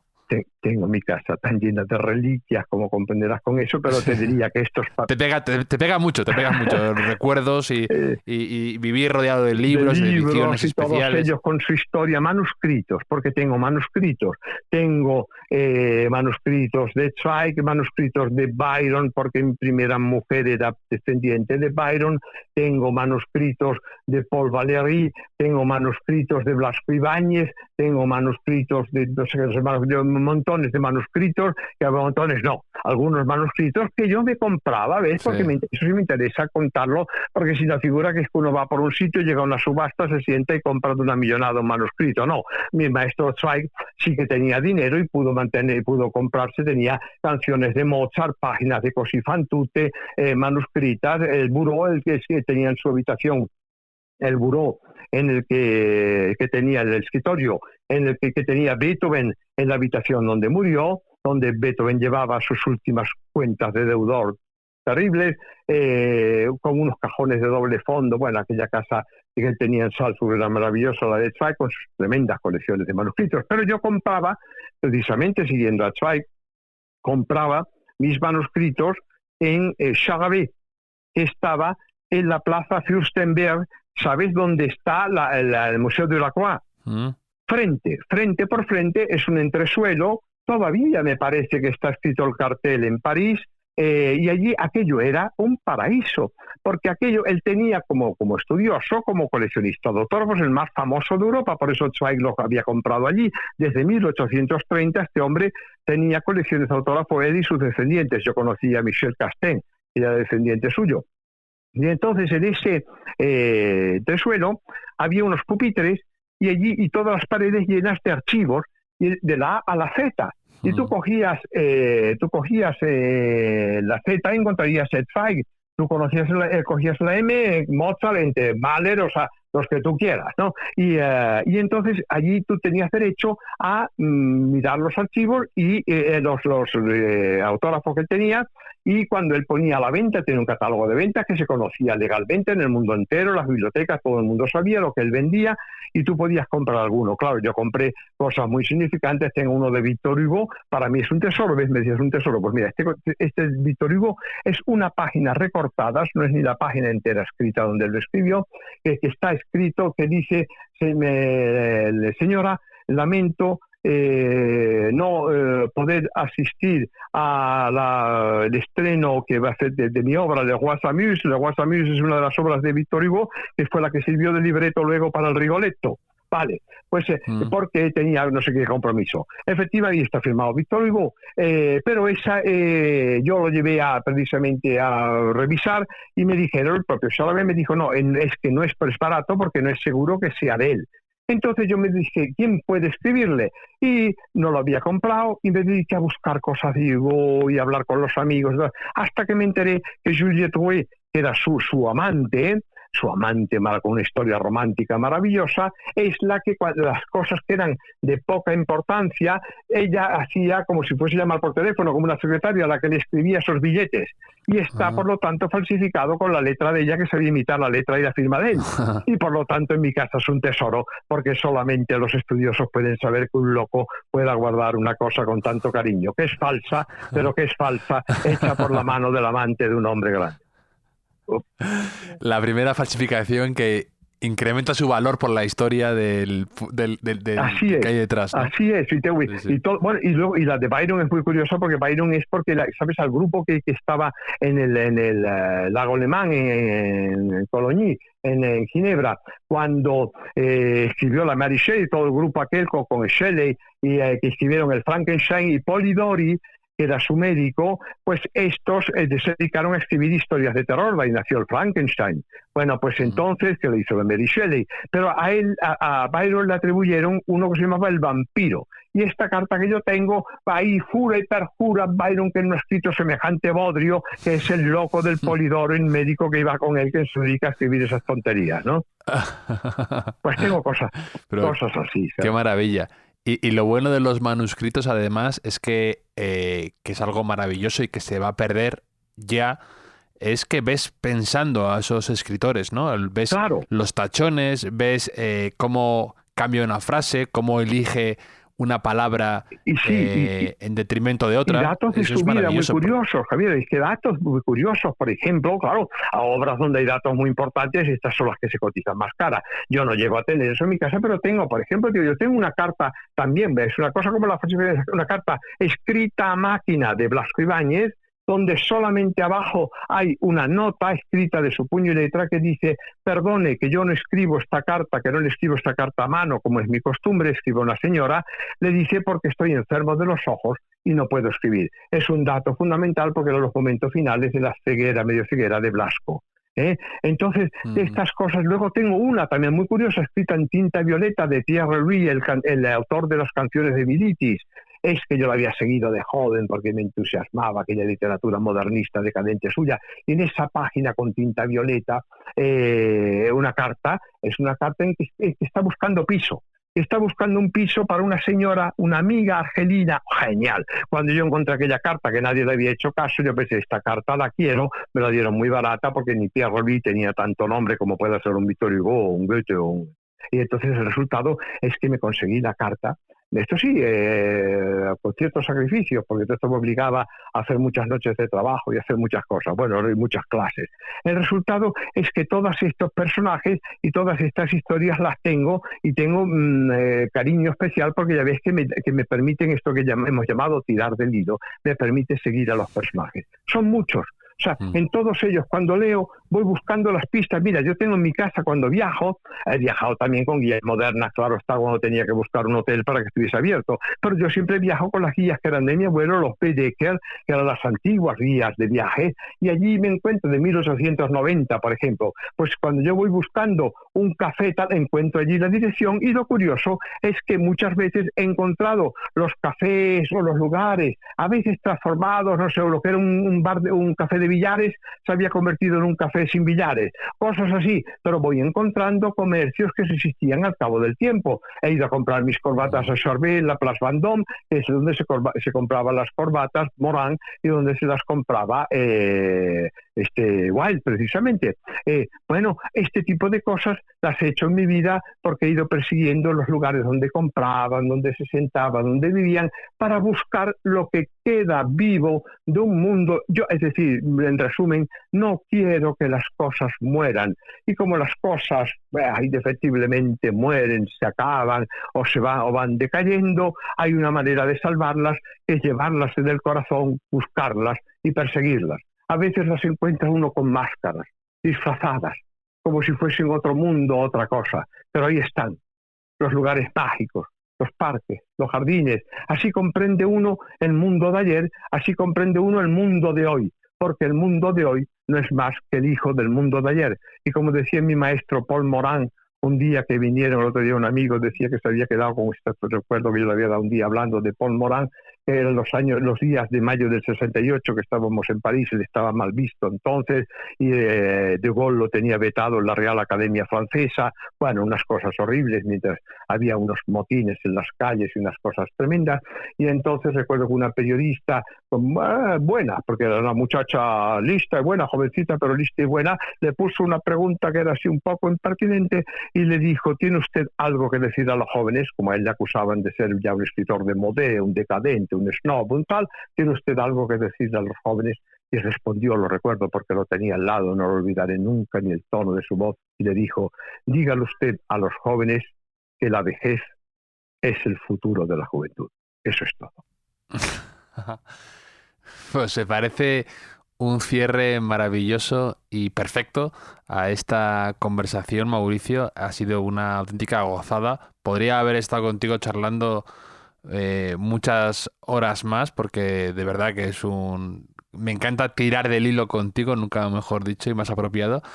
Y te emplazo a una copa en Madrid o a un café cuando nos podamos encontrar. Allí estaré. O yo en Barcelona. O en la Tierruca, o en la Tierruca.